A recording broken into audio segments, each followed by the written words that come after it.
বিশেষ একজন ব্যক্তিত্ব আছেন যিনি বাংলাদেশ জাতীয়তাবাদী মুক্তিযোদ্ধা দলের প্রেসিডেন্ট। তিনি রণাঙ্গনের একজন মুক্তিযোদ্ধা। সেক্টর 2 তে তিনি যুদ্ধ করেছেন। ক্র্যাক প্লাটুনেরও একজন সদস্য ছিলেন তিনি। ঢাকাতে বীর দর্পে তিনি ৭১ এ মুক্তিযুদ্ধে অংশ নিয়েছিলেন, শহীদ পরিবারের সদস্য। এবং তিনার আরো অনেকগুলো পরিচয় আছে। আসলে আমরা এতগুলো পরিচয়ে যাচ্ছি না। আমাদের সাথে যিনি আছেন ইশতিয়াক আজিজ উলফাত ভাই। আমরা উলফাত ভাই হিসেবেই উনাকে জানি। উলফাত ভাই, আপনাকে স্বাগত জানাচ্ছি।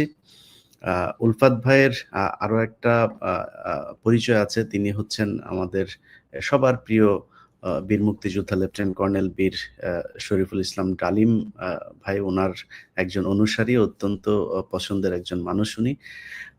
তো আমরা যে বিষয় নিয়ে আলাপ করব, সেই বিষয় নিয়ে আলাপের শুরুতে আমরা যেটা নিয়ে কথা বলতে চাই সেটা হচ্ছে যে উলফাত ভাই, আপনি দীর্ঘদিন ধরে বাংলাদেশের রাজনীতির সাথে আছেন। এই দেশের জন্ম থেকে আপনি এই দেশকে দেখছেন। বর্তমান সরকার, আপনারা নিশ্চয়ই জানেন যে আসার পর থেকে বিডিআরের যে পিলখানা হত্যাকাণ্ড, এটা বাংলাদেশের অস্তিত্বের সাথে মিশে আছে এবং এটার মাধ্যমেই আমি মনে করি বাংলাদেশকে গেল ১৫ বছর ভারত শাসন করেছে। আপনি মনে প্রাণে আপনার রক্তের ভেতরে ভারত বিরোধিতা জড়িয়ে আছে। সেই জায়গা থেকে আপনি কি মনে করেন যে পিলখানার এই হত্যাকাণ্ডের আসল যে রহস্য সেটা বেরিয়ে আসা প্রয়োজন কিনা? আসসালামু আলাইকুম। আপনার সব দর্শকদেরকে স্বাগত জানাচ্ছি এবং আমার আন্তরিক শুভেচ্ছা সবার প্রতি। আপনি যে প্রশ্নটা করেছেন, এটা অবশ্যই এটা অ্যাড্রেস করতে হবে। অ্যাড্রেস করতে হবে ভেরি সিরিয়াসলি।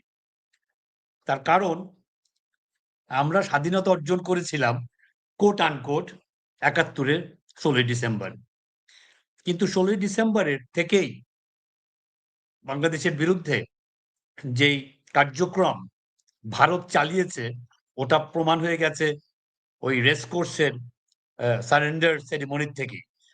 খুব চালাকি করে ইন্ডিয়া আমাদের সর্বাধিনায়ক জেনারেল এমএজি ওসমানীকে একটা হেলিকপ্টারে উঠিয়ে পাঠিয়ে দিয়েছিলেন সিলেটের দিকে এবং সেই হেলিকপ্টারে ছিল ডক্টর জাফরুল্লাহ চৌধুরী আর ছিল শেখ কামাল।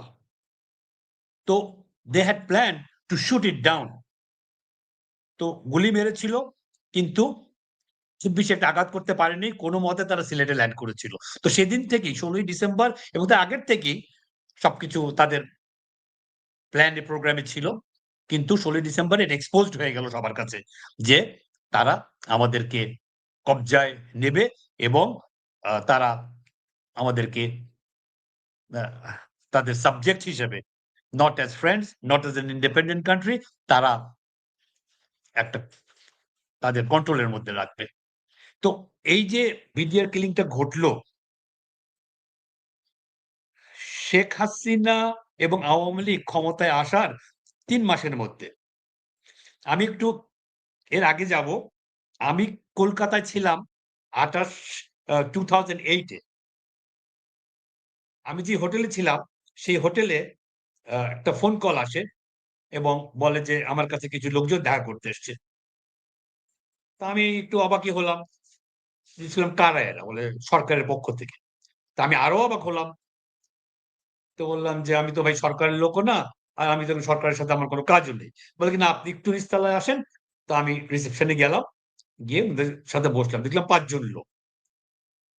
তো ওর সাথে, সাথে উনারা সবাই পরিচয় দিলেন। They were at that time working for RAW. তা আমাকে বললেন যে মানে সরকার মানে আপনি বাংলাদেশ সরকার উলফাত ভাই, নাকি ভারত সরকারের লোক? না, কলকাতায় ভারত সরকারের। আচ্ছা। একজন এয়ারফোর্সের, ২ জন পুলিশের আর ২ জন গভর্নমেন্টের। হ্যাঁ, আমলা। এই ৫ জন আমাকে বসিয়ে কথা বলতে শুরু করলো।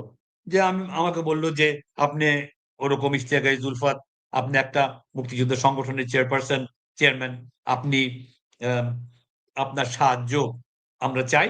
আবার আপনাকে আমরা সাহায্য করতে চাই।" তো আমি বললাম যে, "কি ব্যাপারে ভাই? আমি তো কিছু বুঝতে পারতেছি না।" তখন তারা বলল যে, দে রিপ্রেজেন্ট র। আমি একটু ধাক্কাই খেলাম আমি। আমাকে ইয়ে করবে কেন? তো বলল যে, "এবার আমরা বাংলাদেশ সরকারকে বাংলাদেশকে সাহায্য করব শেখ হাসিনাকে ক্ষমতায় আনতে। তো আপনি তো কোলাবরেটরদের বিচার চান ৭১ এর। যদি তাই চান, একজন মুক্তিযোদ্ধা হয়ে থাকেন, একজন শহীদ আপনার ভাই, যার সাথে আমরাও যুদ্ধ করেছি আ ৭১ এ। তো তাহলে আপনি আমাদেরকে সাহায্য করেন।" তাহলে আমার মতন একটা লোক কিভাবে সাহায্য করবে? বলে যে, "না, আপনি করতে পারবেন। আমরা বুঝিয়ে দেব। আমরা আপনাকে একটা সংগঠন করব, সেক্টর কমান্ডার্স ফোরাম নামে। সে সেটার আপনি সেক্রেটারি জেনারেল হবেন। আপনার সাথে একজন আমরা সেক্টর কমান্ডার দিয়ে দেব।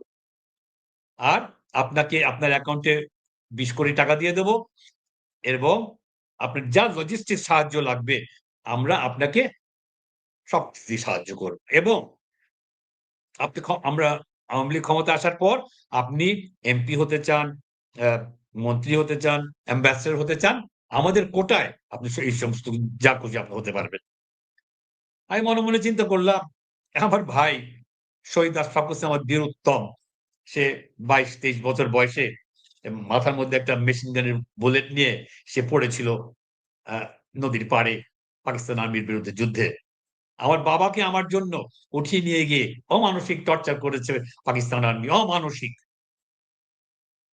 তো আমার বাবার সেই টর্চারের কষ্ট আর আমার ভাইয়ের রক্ত, আমার অর্জিত স্বাধীনতা, আমার স্বাধীন দেশ।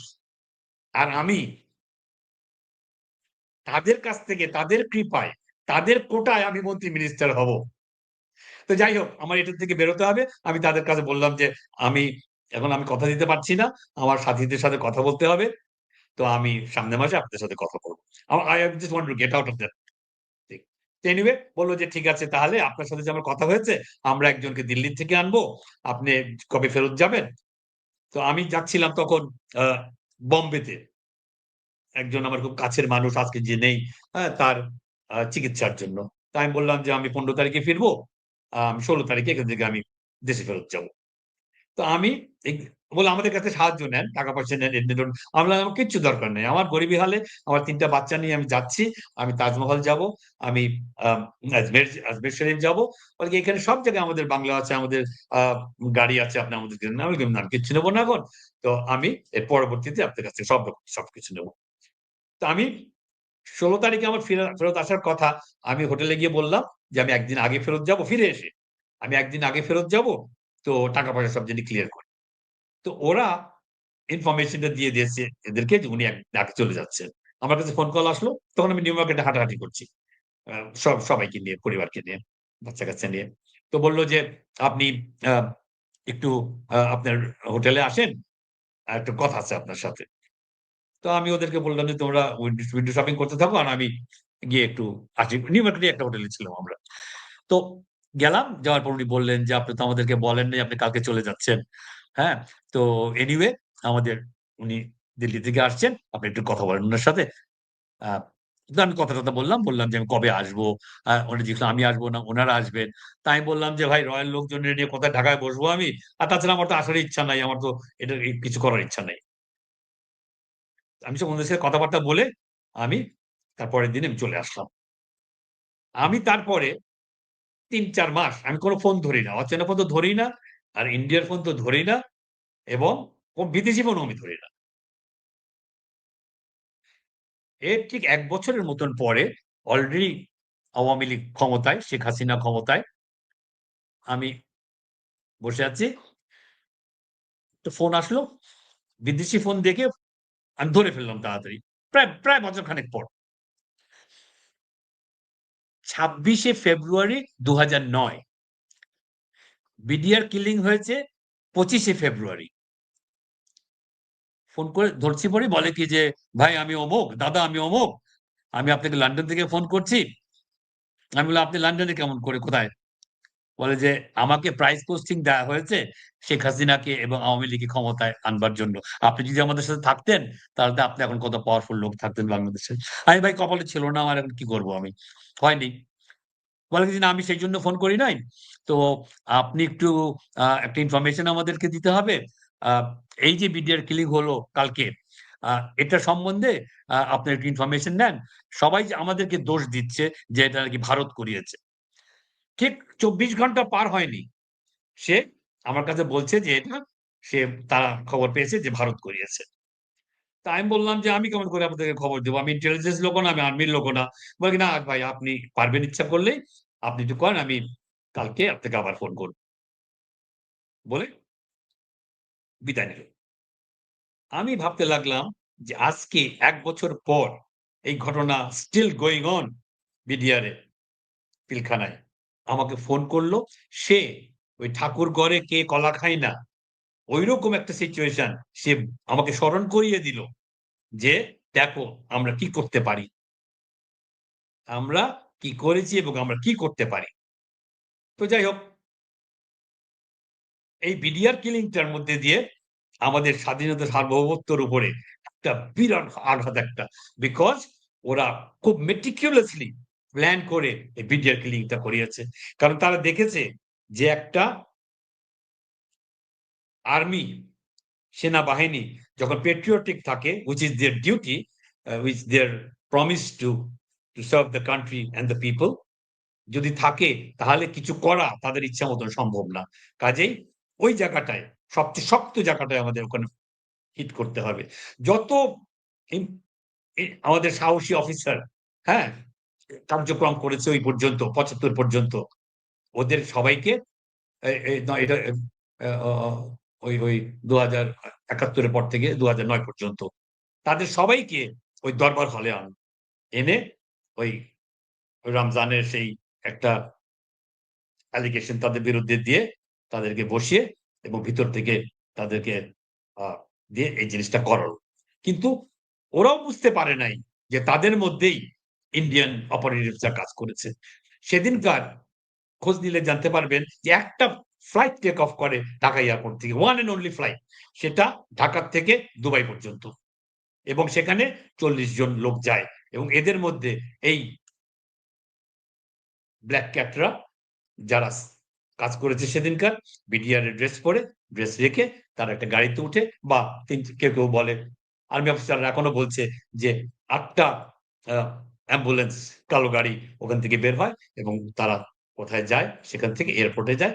তারা this was a plan and meticulously carried out by র। আর এদেরকে হেল্প করেছে কারা?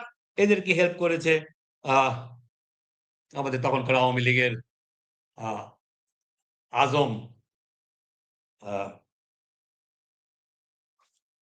তারেক সিদ্দিকীরা, মির্জা আজমরা, জাহাঙ্গীর কবির নানকরা, ফজলে নূর তপসরা, তখনকার হোম মিনিস্টার সাহারা খাতুন এবং বাইরের থেকে সবকিছু মনিটর করেছে এবং দেখাশোনা করেছে হাসানুল হক ইনু আর আসাদুজ্জামান কামাল টাইপের লোকেরা। আর ওখানকার লোকাল কিছু আওয়ামী লীগের। তো এইটা করতে পারার পর তারা এই পর্যন্ত এই গত এতগুলা বছর তারা ডাইনে বাঁয়ে তাকায় নাই। তারা তাদের মতন করে নির্বাচন করেছে। তারা তাদের মতন করে শেখ হাসিনাকে ক্ষমতায় রেখেছে। কাজেই এটার বিচার এটা হতেই হবে।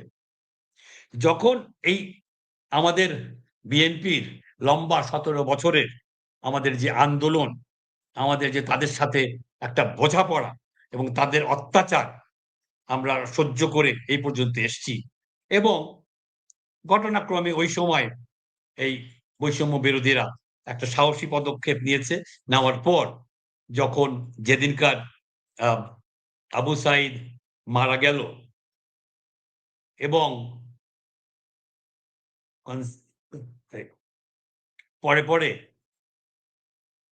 মুগ্ধ, শান্ত, ওয়াসিম, ফারুক, সাকিব, তামিম এই যে এরা সব বাচ্চারা তারা এই অত্যাচার সহ্য করতে না পারে এত বছরের একটা প্রতিবাদী হয়ে তারা যে নামলো এবং they got shot and killed. এই আবু সাঈদের ওটা দেখে আর কেউ ঘরে বসে থাকেনি। তো এই আমাদের স্বৈরাচার থেকে আমরা মুক্তি পেলাম। ১ম জিনিস যেটা করা উচিত ছিল এই সরকারের বিডিআর কিলিং কে ফেস করা উচিত ছিল। আমি ২০০৫ এ এই 5ই জুলাই না 5ই অগস্ট জিনিসটা হলো। আমি 8-10 তারিখের দিকে আমি খোঁজ করতে লাগলাম আসিফ নজরুল সাহেবকে।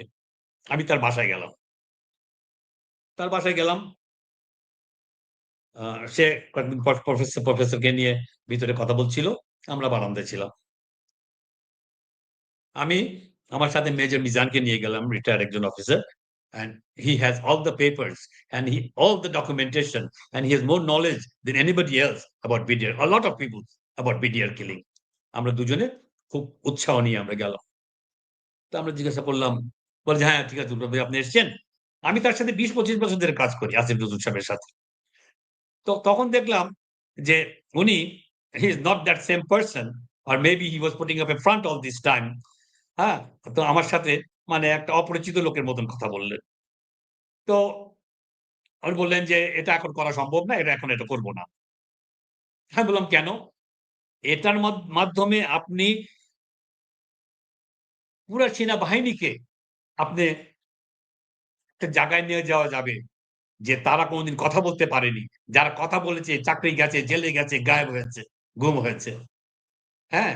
এই এতগুলো অফিসার এই এরকম একটা যুদ্ধ চালিয়ে গেছে এই বিডিআর কিলিং এর বিরুদ্ধে।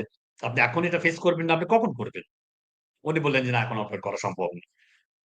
আমি তখন বুঝতে পারলাম যে এই প্রেজেন্ট আর্মি ইন পাওয়ার এই জেনারেল ওয়াকাররা এখন এটা চাচ্ছেন। কারণ তাহলে তারা তো তার আসিফ নজরুলকে আপনি জিজ্ঞেস করেন নাই যে এটা কি আপনারই মতামত নাকি মানে এটা সরকারের পলিসি? কি কারণে করবেন না? এরকম কোনো প্রশ্ন আমি করেছিলেন? যখন এটা নিয়ে অ্যাগ্রেসিভ হতে লাগলাম, হ্যাঁ? উনি আমাকে কাট শর্ট করে দিলেন। ওরে বললেন যে, "ওস্তাদ ভাই আমার টাইম আছে, ইয়ে হয়েছে আমার এক জায়গায় যেতে হবে। আমি রেডি হয়ে এখন আমি যাবো ওখানে। আমি এখন থাকতে পারছি না আপনার সাথে আর।" হ্যাঁ, বললাম যে, "আপনি একটা দাঁড়িয়ে কথা বললেন আমাদের সাথে, হ্যাঁ? আর সিঁড়ি দিয়ে উঠে যাচ্ছেন। আর এই জিনিসটা আপনারা অ্যাড্রেস করবেন না? আমি তো এই যে মেজর সাহেবকে নিয়ে এসেছি, ২ টা মিনিট আপনার সাথে কথা বলবে।" বলে কি, "না, এই ব্যাপারে আমি কোন কথা বলতে পারব না।" He completely refused to তার address the মানে fact. এখন যেই বিষয়টা হচ্ছে, এই বিষয়টা মানে এই যে বারবার জামিনের শুনানি হবে, তাদেরকে এইদিন শুনানি করবে, ঐদিন শুনানি করবে, কালকে জামিন হবে, পরশু জামিন হবে। এভাবেই যে ৯ মাস ধরে প্রায় ৭ বার তারা তারিখ পেছালো। তারিখের দিন এসে তারপরে জাজ সাহেব বলেন যে, "না আজকে অসুস্থ, কালকে উনার পাতলা পায়খানা, পরশুদিন বউয়ের সমস্যা।" একেক দিন একেক কথাবার্তা বলেন। তার মানে এগুলো কি তাহলে মানে আসিফ নজরুলদের পূর্ব পরিকল্পিতই ছিল? আমার এখন মনে হয় পুরোপুরি সাজানো নাটক। পুরোপুরি সাজানো নাটক। বিকজ আমি যখন জেলে ছিলাম, তখন আমি প্রায় বিডিআর এই জওয়ানদের সাথে, হ্যাঁ? কথা বলেছি আমি। ইয়াং বাচ্চা লোকজন সমস্ত, হ্যাঁ? তারা বুঝতেও পারেনি। তাদেরকে একদিকে নিয়ে গেছে একটা ইয়ে আ ক্রিয়েট করে নিয়ে গেছে। যাওয়ার পর তা বলে কি যে, "আমরা কাউরে মারিও নাই, আমরা কোন গুলিও করি নাই। হ্যাঁ? হয়তো ২-১ জন আকাশে গুলি ছুড়েছে। হ্যাঁ? আমরা এখন বছরের পর বছর আর কি যে কষ্ট! হাত হ্যান্ডকাফ করা, পায়ে বেড়ি লাগানো। হ্যাঁ?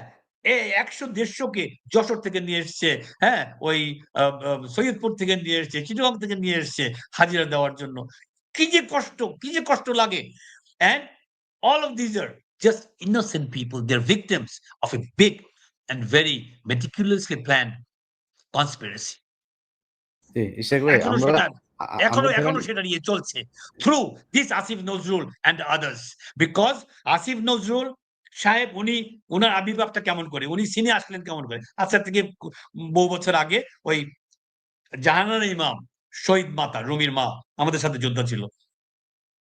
রুমি ওই যে ঘাতক দেওয়ার নির্মূল কমিটির উনি একজন হলেন ২৬ জনের আ ২৬ জনের একজন। সেই সময় উনি প্রেস কভারেজ করলেন। সুন্দর করে গুছিয়ে কথা বলতে পারেন। তারপরে উনি হঠাৎ করে যখন ও জাহানারা ইমাম মারা গেলেন, ঘাতক দালাল চলে গেল বার্নারে।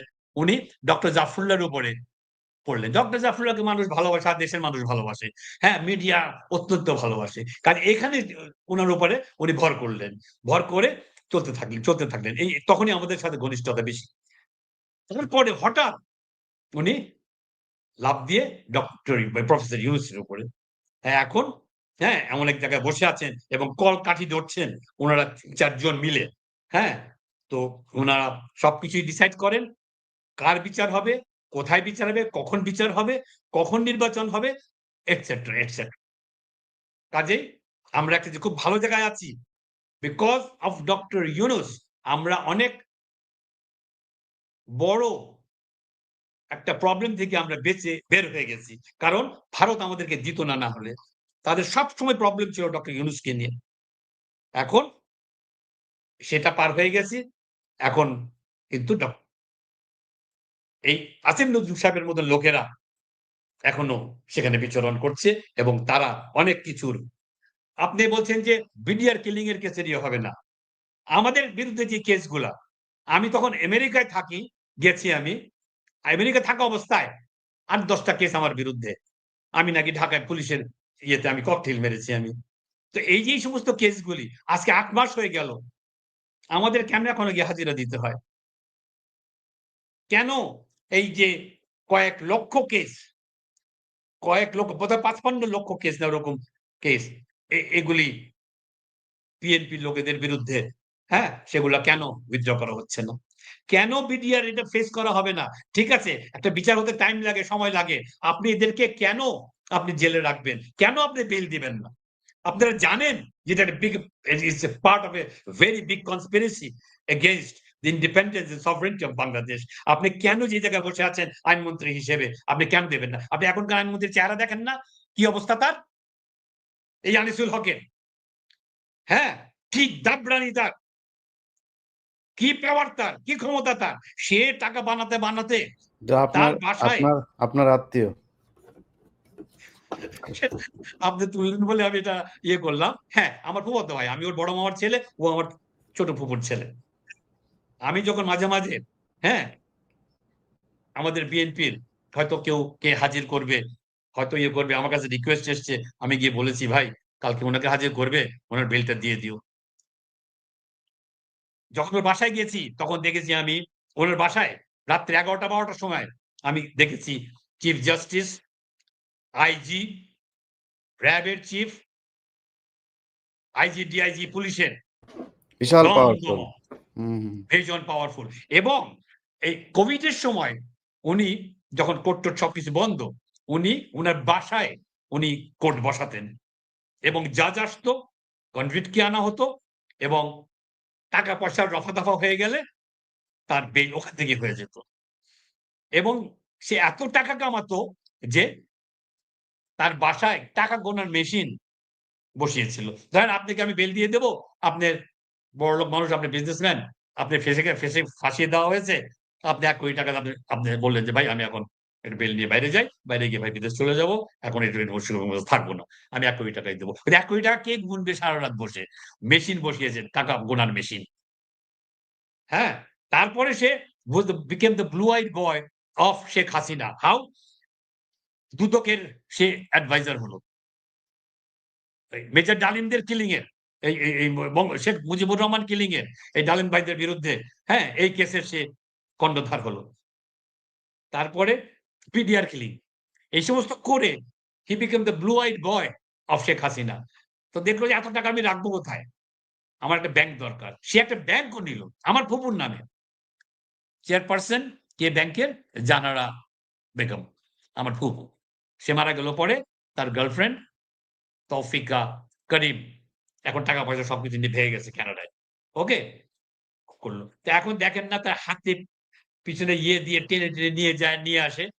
আসিফ নজরুল সাহেব, আপনি এই ক্ষমতার থেকে যাওয়ার পর বিএনপি তো ক্ষমতায় আসবে কতদিন পরে। আজ হোক কাল হোক আপনার ইলেকশন দিতে হবে, নির্বাচন দিতে হবে। আর নির্বাচন আওয়ামী লীগের মতন একটা দলের সাথে পাঞ্জা লড়ে, হ্যাঁ, ১৫-১৬ বছর রাস্তায় ছিল বিএনপি।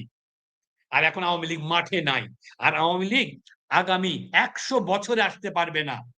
এই বিডিআর কিলিং থেকে আরম্ভ করে, এই ইলিয়াস আলীর গুম থেকে আরম্ভ করে, চৌধুরী আলমের গুম থেকে আরম্ভ করে, এই বাচ্চাদেরকে, এই মুগ্ধ, এই শান্ত আর আবু সাইদদের মার্ডার, হ্যাঁ? দেখেন কিরকম আওয়ামী লীগাররা কত খারাপ এরা হতে পারে। আমি এই ৮ মাসে একজনও কেউ কোনদিন অনুশোচনা করল না। নো রিমোর্স যে আমরা এদেরকে মেরেছি। আর ওরা অনেকে তো বলে বলে ও তো ওরা বলে ক্ষমতায় ওরা চলে এখন আসবে। বলে কেউ নাকি মারাই যায় না, এগুলো সব নাটক। হ্যাঁ, সব নাটক। মারা যায় নাই। ১০০ বছর আসতে পারবে না। আর ১০ বার ফাঁসি হবে শেখ হাসিনার মতন লোকদের এবং আনিসুল হকদের মতন লোকদের। Just wait and see. Never. আমরা বিএনপি ক্ষমতায় আসুক না আসুক, হ্যাঁ? ক্ষমতায় তো আসবেই। এটা তো কোনো ব্যাপারই না। হ্যাঁ? It's just question of time how the things সেটলস।